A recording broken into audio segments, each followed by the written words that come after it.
কর্মসংস্থান এবং দুটি বিষয় অগ্রাধিকার পেয়েছে, শিল্প এবং কৃষক বা কৃষি। তার সঙ্গে আমরা উল্লেখযোগ্যভাবে গুরুত্ব দিয়েছি শিক্ষা এবং স্বাস্থ্যকে। ক্ষমতায় আসার পর শুভেন্দু অধিকারী নেতৃত্বাধীন সরকারের প্রথম বাজেট, আর এই বাজেটে ডিএ থেকে চাকরি, শিক্ষা থেকে স্বাস্থ্য, শিল্প থেকে পরিকাঠামো, মহিলা থেকে ছাত্র, নবীন থেকে প্রবীণ, সবার জন্য নানা ঘোষণা করল বিজেপি সরকার। রাজ্য সরকারি অফিসগুলোতে 1 লক্ষ শূন্য পদ পূরণ করা যাবে।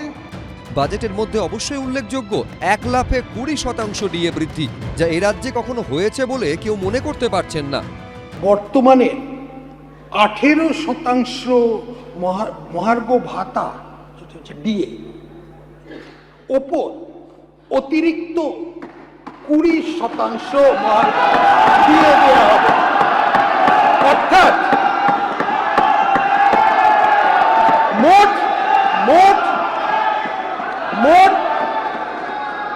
মোট ডিএ হার হবে 38%। বাকি যে গ্যাপ থাকলো 22%, সেটাও ধীরে ধীরে অপেক্ষা করুন আরেকটা বাজেট পর্যন্ত।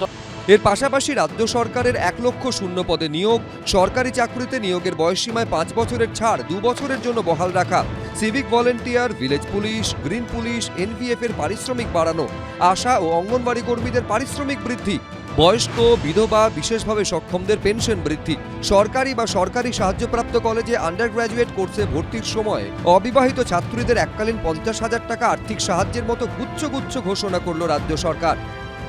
আগে যে মুখ্যমন্ত্রী ছিলেন তিনি আমাদের কাজের পরিপ্রেক্ষিতে বেতন ন্যূনতম দিয়েছিল, তো সেতে আমাদের সংসার চলতে খুবই কষ্টের হতো। কিন্তু এখন মুখ্যমন্ত্রীকে ধন্যবাদ জানাই, তিনি যে 5,000 টাকা আমাদের মানে বৃদ্ধি করিয়েছেন, তাতে আমরা খুব খুশি।